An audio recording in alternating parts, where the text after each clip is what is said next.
All right. Hello, everyone. Welcome to the Betting Pros NFL Week 18 Sunday morning live stream brought to you by BetMGM, where you can get a risk-free bet of up to $1,000 with the promo code Betting Pros at first deposit. He's Fitz. I'm Freedman, Pat Fitzmaurice, and Matthew Freedman here to highlight our favorite NFL bets for the end of the final NFL Sunday of the regular season. At the end of the show, we're going to take a couple questions if there are any games people want us to touch on. Fitz, we have finally made it to the end of the season. How's it going? It's going well, Freedman. Glad to have crossed the finish line on the fantasy season. Still some betting to be done here in week 18. And, generally I don't like making a lot of bets in week 18, but there's some I actually like this week. So it'll be fun to talk about some of those. Yeah, it's a weird week in terms of motivation for different games. It's kind of a blend of NFL preseason and postseason in terms of how seriously different teams are treating this week. And obviously, we're going to be touching on that throughout the show. There aren't a lot of games I like betting this week, especially totals, but the spread bets I really do like. But let's jump into it here. The first game that you are looking at, Rams +6 at the Seahawks. This number was 6.5 for most of the week, and then finally got moved down to 6. What are you seeing with this game here? Yeah, I'm sure a lot of people are going to reject my assessment of this game out of hand because the Rams have nothing to play for, and Seattle is very motivated here to try to stay in the playoff chase. So you would think that Seattle would be the more sensible play here, given the stakes of this game. But here's an interesting stat. And I did not dredge up the stat myself. And I wish I should be citing the source on this, but I forget who it was. I just kind of wrote it down. So my apologies if anyone considers this proprietary information. But since 1990, when an eliminated team has played a team fighting for a playoff spot in the final 2 weeks of the regular season, the eliminated team has gone 96, 59, and 1 against the spread. Big advantage in those games for the eliminated team. And I think there is something to be said for the motivation levels of a team that, yeah, they haven't made the playoffs, but they want to go into the offseason feeling decent about themselves. And, people are in the NFL, you're performing for your job every week. So, coaches remember how guys played in week 17 and week 18 when the season had already been decided, but, there was still pride on the line. Anyway, since coming out of their week 11 bye, the Seahawks defense has just been bad. Like they have been 25th in defensive DVOA over that stretch and 29th in DVOA against the run. Like their run defense has been objectively bad here. The last 2 weeks, it didn't show so much because the Jets and Chiefs just sort of abandoned the run. But and Seattle's offense over that stretch has been just sort of middle of the pack, 16th in DVOA. Rams have a decent defense. Like that is the one thing that, through their struggles this season, and even without Aaron Donald, their defense has been pretty respectable for the most part. And when the Rams played the Seahawks in week 13, the Seahawks won 27-23, just barely, and they scored the game-winning touchdown with under a minute left. DK Metcalf touchdown catch. Otherwise, Seattle would have been upset and wouldn't even be vying for a playoff spot here. So +6 is kind of a big margin. I think the Rams stay scrappy in this one and keep it close under a touchdown. So I like the Rams +6. Yeah, if I were on this game, I would be leaning more in your direction. I believe that I have this projected around 5.5, 5.75, so close to market, but with a lean towards the Rams in this spot here. One game that I am betting on, and I normally don't like to be on the favorites, is larger favorites, but I really do like the Bills. 7.5 is the number that is in the market, and I believe that this is actually starting to bump to 8 at certain books here. Since we created the outline, it is now 8. This number is 8 across the board, and it has actually moved to 8.5 at FanDuel. And I will say I still like it at that spot. I have this game projected at 10. And by the way, I need to do a quick aside here. For weeks, I have been talking about the free signed Isaiah McKenzie mini helmet, Buffalo Bills mini helmet from Pristine Auction, and we are finally giving it away right now. And so the winner of the autographed Isaiah McKenzie helmet is Brad Woods.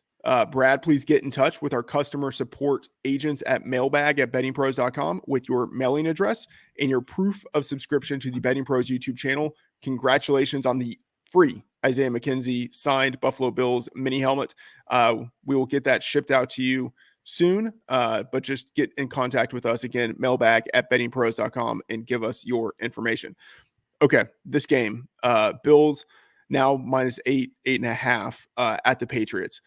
I'm not taking into account the kind of extra like motivational angle, like not taking into account that the Bills are playing for the number 2 seed because the Pats are also playing for their playoff lives. So I don't think in terms of like that motivation, either team has an edge. But I do think the Bills will be extra motivated because they're playing for DeMar Hamlin, who is thankfully much better than he was a few days ago.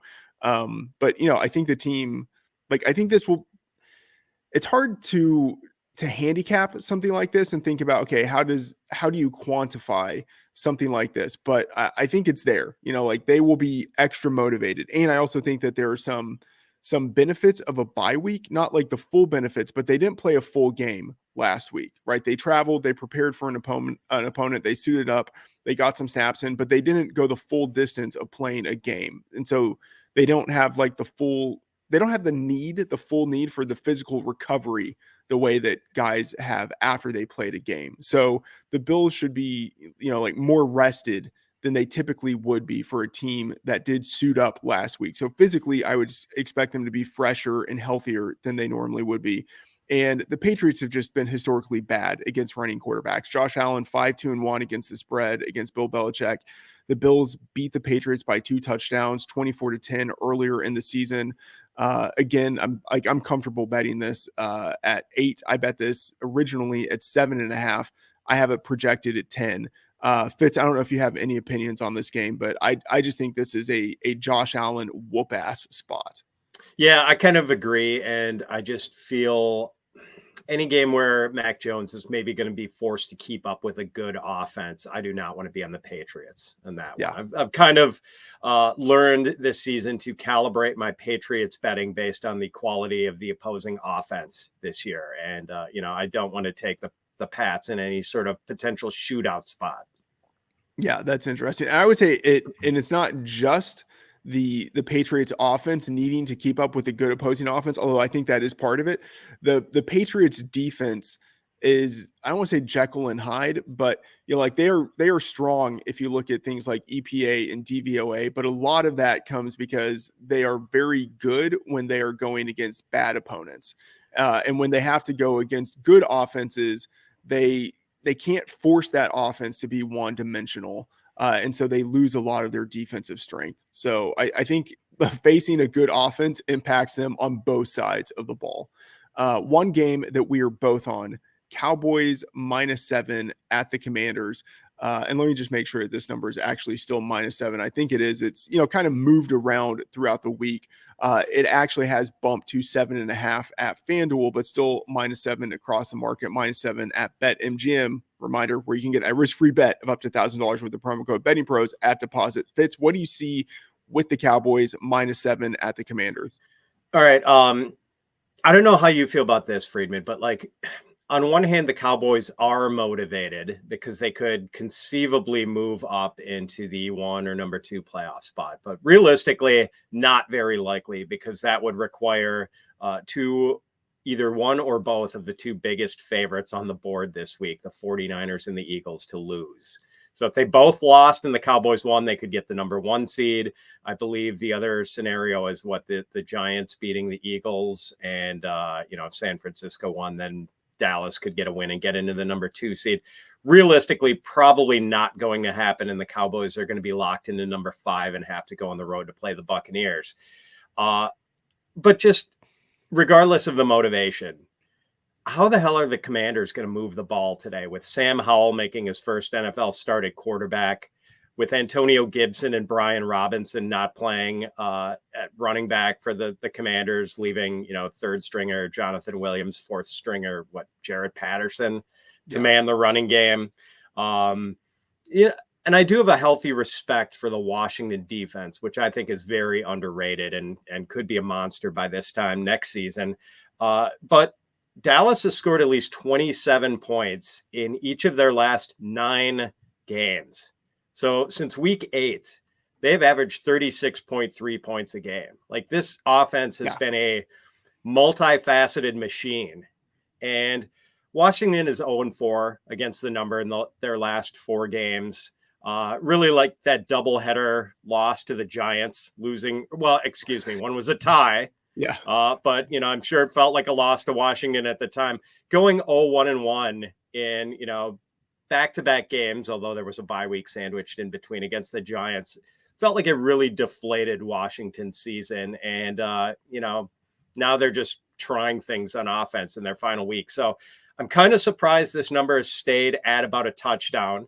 I love being able to get it at 7. I grabbed it early. If it goes up to 7.5, I'd feel a little bit more hesitant, but still, even at 7.5, I think the Cowboys are a pretty good percentage play here. Yeah, totally agree with you. I still like it at 7. I bet this first on Monday at -6. And of course, here it comes. I logged it in the BettingPros app, where you can sync up with sportsbooks, get free betting advice and picks, and track different experts and your own bets. And you can set alerts. We monitor all the major sportsbooks. So when one of them has a line move that hits a threshold you set, you get an alert. Download the app today in the Apple or Google Play Store.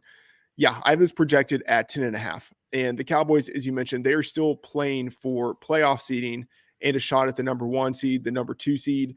And even if that isn't a reality, because it's probably not, but even if they aren't playing for improved playoff seeding, historically, they have not liked resting players in the final week of the season.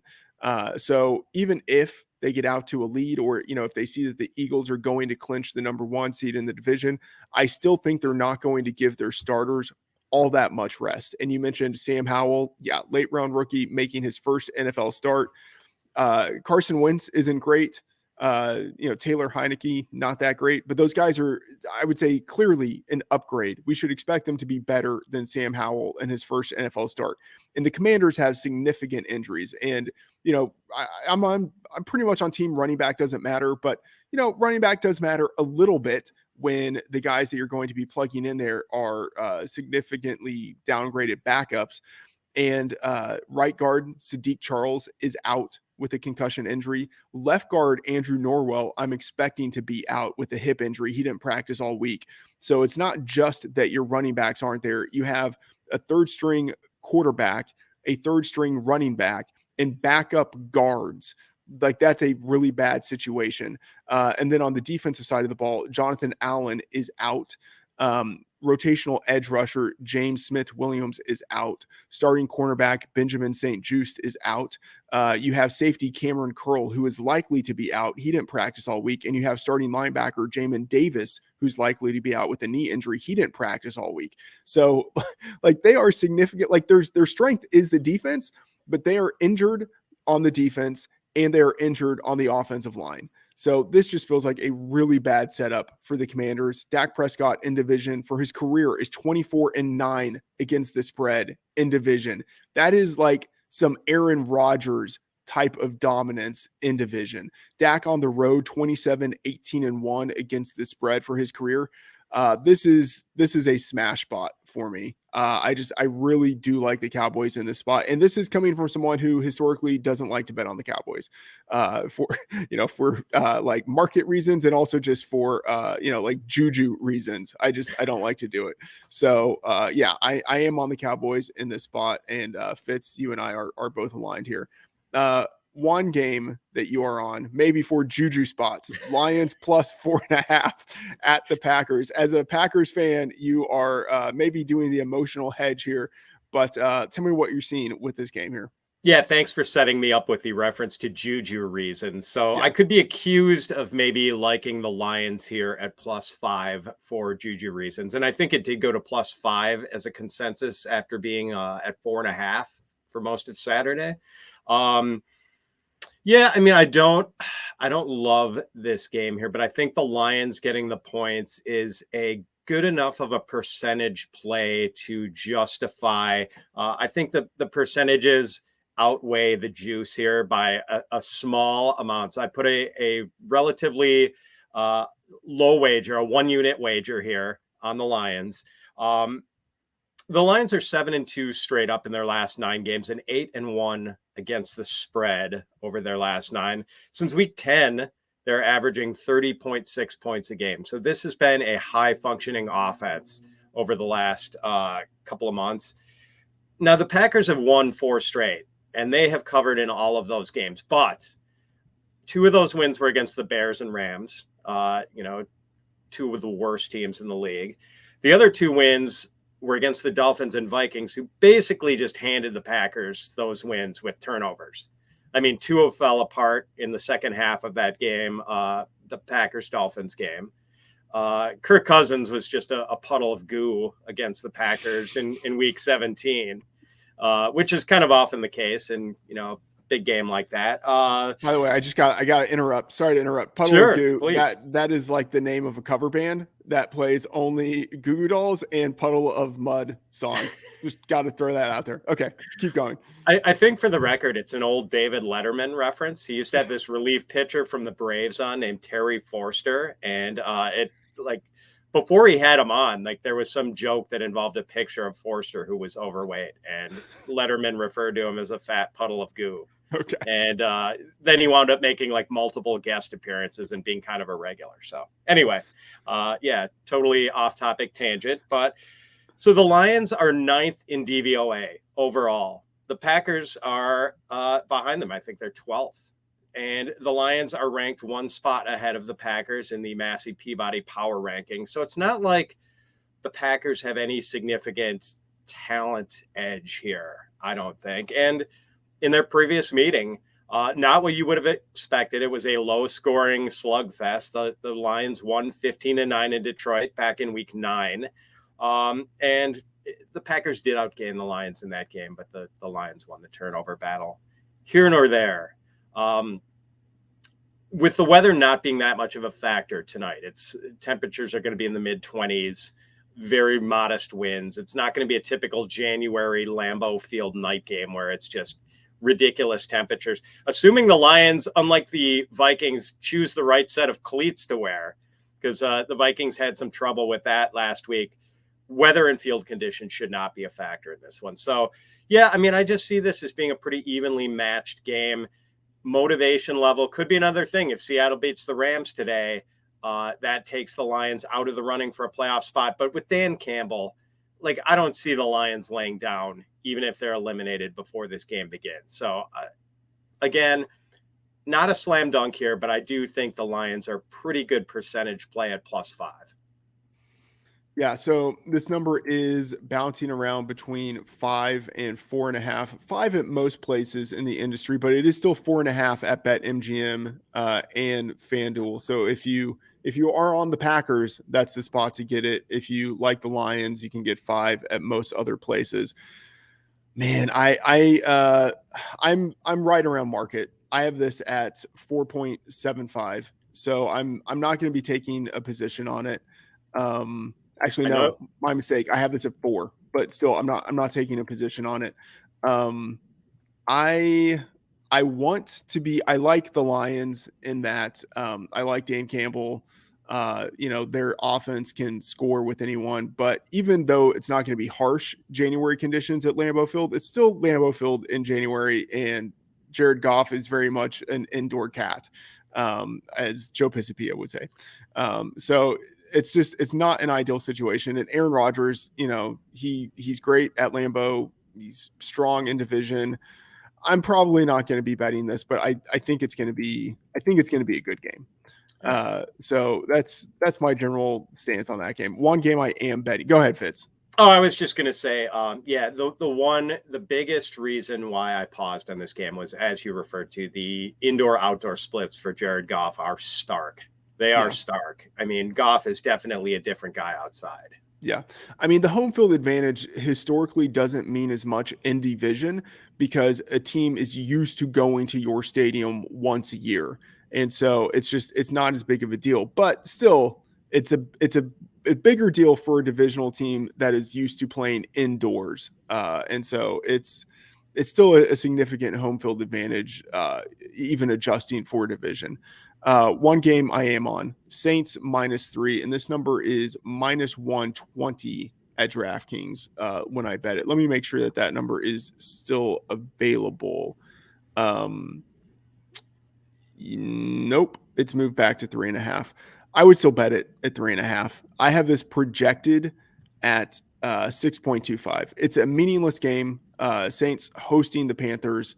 It's a meaningless game, but the Saints are largely healthy now, and the Panthers are missing their top two cornerbacks. And I still have the Saints power rated as the best team in their division, even though they're not going to the playoffs.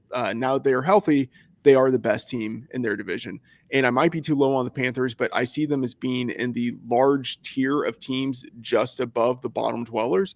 So 3.5 just feels too short. Again, I have this projected at 6.25. So I will be on the Saints in the spot. And when they lose, I will end up looking at myself and knowing, hey, I shouldn't have bet on the team that was favored in a meaningless game. Okay, Fitz, let's talk about totals here. So I will just say I've only bet one total. I don't have a lot of conviction on any of the totals this week, but if I had to, I would probably take a blanket approach of just betting a whole bunch of unders. It's that kind of week. I think the mixture of motivation will drive teams to the under. The under has been the sharper play for the past 2 weeks, the sharper play for the entirety of the season.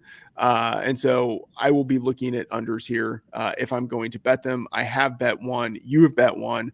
Browns, Steelers under 40.5. Talk to me about that game. Yeah.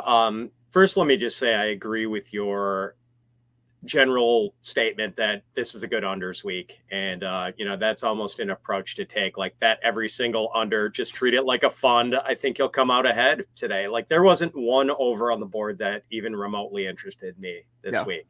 The under I like most is Browns Steelers under 40.5. The last 4 Steelers games have produced 35 or fewer points, an average of 29.3 points. The Steelers have held their last 6 opponents to 17 points or fewer. I mean, it's just a different defense when TJ Watt is on the field. Like, that is a very good defense.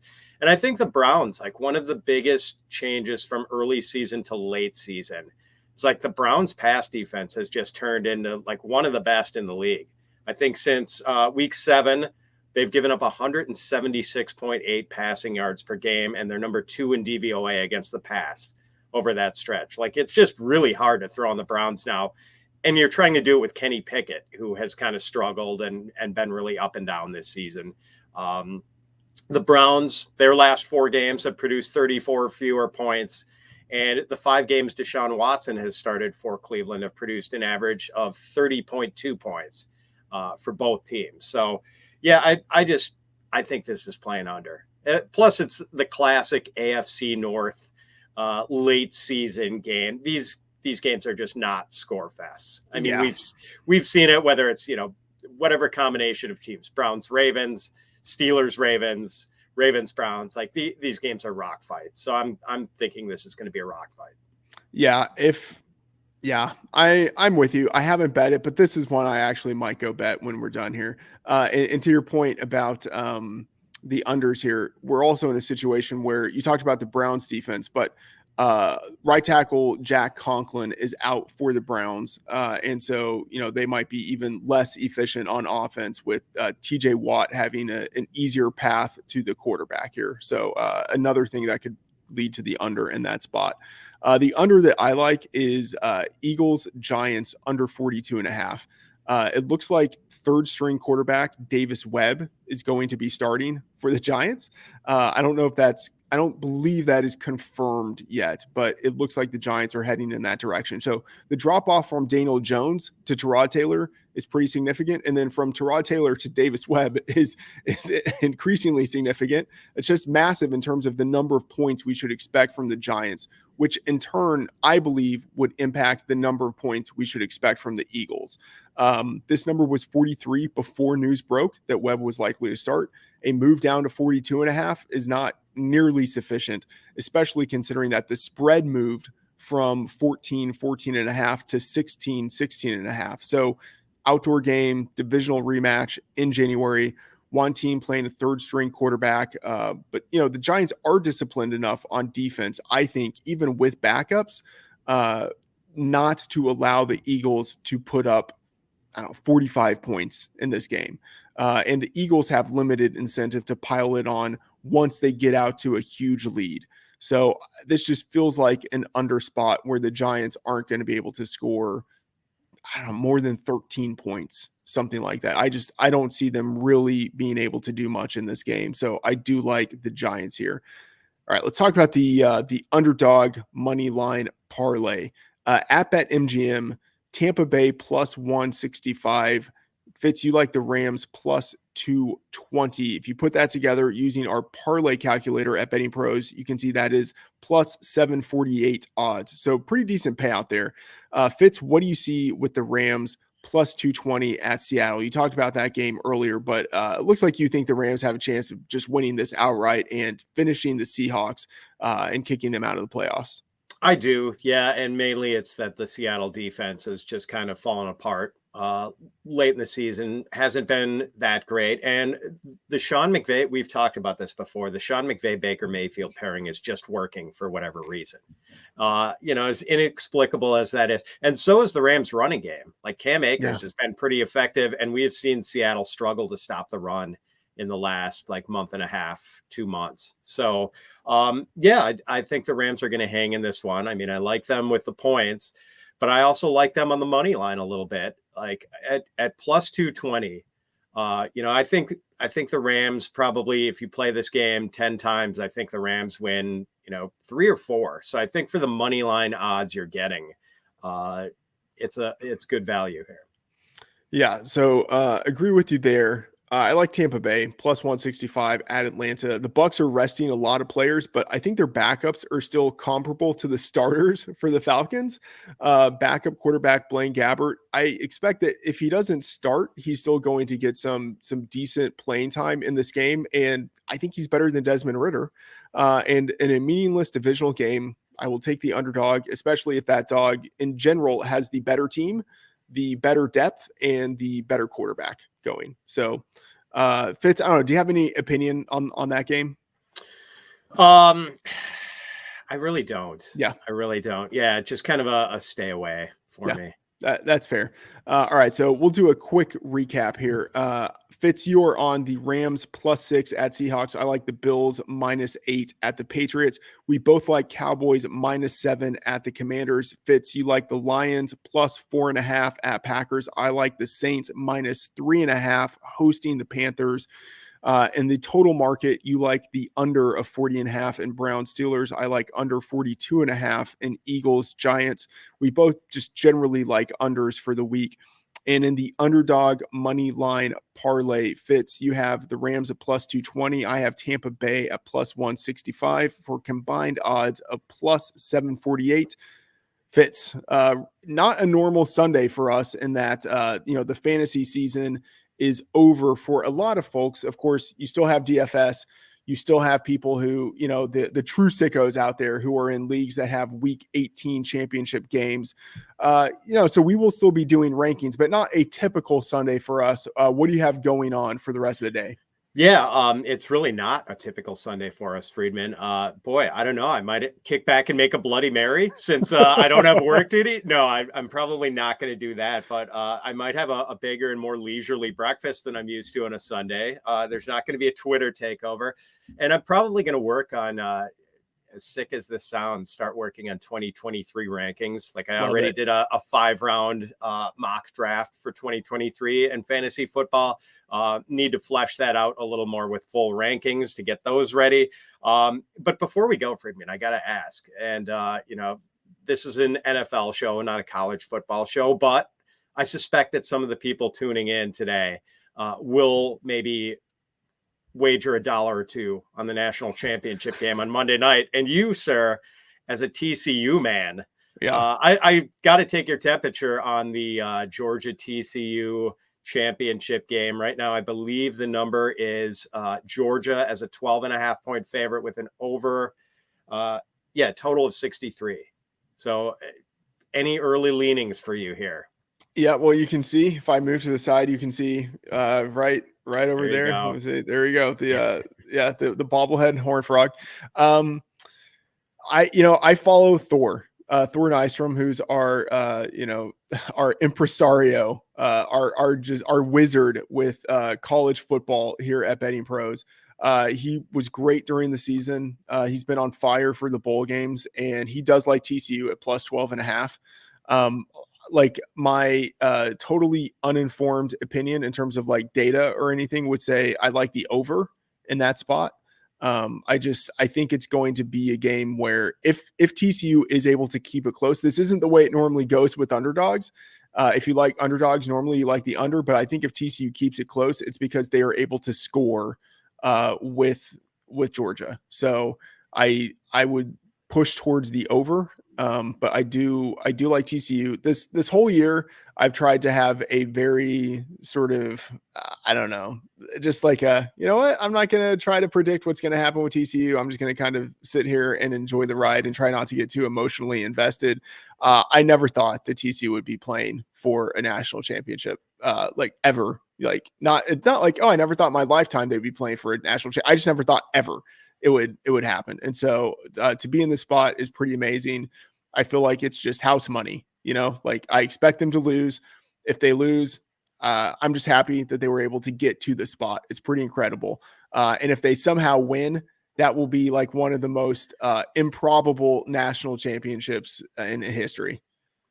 Yeah, this is, they're sort of an overachiever. They remind me of my Wisconsin Badgers in basketball, Freedman. Okay. Like they kind of overachieve relative to the talent they get and like where they are, their surroundings and like the teams they're sort of competing against, not only, during the season, but like for recruits. Yeah. And, like an overachiever. And, they always get to bowls and everything. But as far as a national championship game, like when Wisconsin got to a national championship game in basketball and we're playing Duke, like, I'm like, oh my God, how did Wisconsin basketball get here? The home of 2-star recruits suddenly playing in the national championship game. And, I mean, maybe it does have that feel for TCU, but man, Thor likes TCU, and I'm disinclined to go against Thor on these matters. Yeah. I mean, it's been a steady progression for like 20, 25 years. This is like going back to the days of LaDainian Tomlinson with like the program just like incrementally getting a little bit better every like 5-year period of time. And like Gary Patterson, there were seemingly faults that he had as a head coach, but as a recruiter, as a guy who could spot talent, like TCU was having to compete against all sorts of schools in Texas, like UT, A&M, and then OU. Like TCU was just not able to get like elite talent, 5-star talent. But Patterson was really good at finding athletes and then turning them into football players, and then finding football players who were good athletes, but who could play better at like defensive line versus tight end or like something like that. Like Jerry Hughes was a high school running back and he turned him into a defensive lineman. Like Patterson was just very good at finding football players and then like changing their positions and putting them in the right spot and building his team that way. And TCU's continued to do that. And all of the players there at TCU, or the super majority of players at TCU now, are Patterson's guys. And so even though he's not the coach here anymore, I think he deserves credit for the foundation of what has been built to this point. Yeah. And to Georgia, just a point about them, like immense respect for what they've done in being positioned to win a second straight national championship. Yeah. But I do get the sense, and have all year, that, last year's Georgia team was just a machine. I mean, that was one of the better defenses we'll ever see in college football. Just, pros pretty much at every position. And certainly, like, they lost a lot of talent to the NFL draft. Still an outstanding Georgia team, but I do not feel like this is the same sort of machine-like power that last year's Georgia team was. Like, this is a really good team, but I don't think they can I don't know if they're capable of just crushing a pretty good TCU team. We will see. I hope, we will see. All right. After this, I'm going to be sorting through the player prop market, posting my prop bets in the Betting Pros Discord. So keep an eye out for that. I'm also going to be updating fantasy rankings, even though it's not a big fantasy week. I will still be updating fantasy rankings. I know Fitz will be updating fantasy rankings as we get closer to kickoff. And of course, updating the spread and total projections for the games at Betting Pros. And then this evening, we're going to have some playoff lines that are posted. So I will be finalizing our first round of wild card Betting Pros game projections. The postseason is almost here. All right. That is going to do it for the NFL Week 18 Betting Pros live stream. If you like the show, do us a solid, subscribe to the YouTube channel. Thanks for tuning in. Good luck and see you next episode.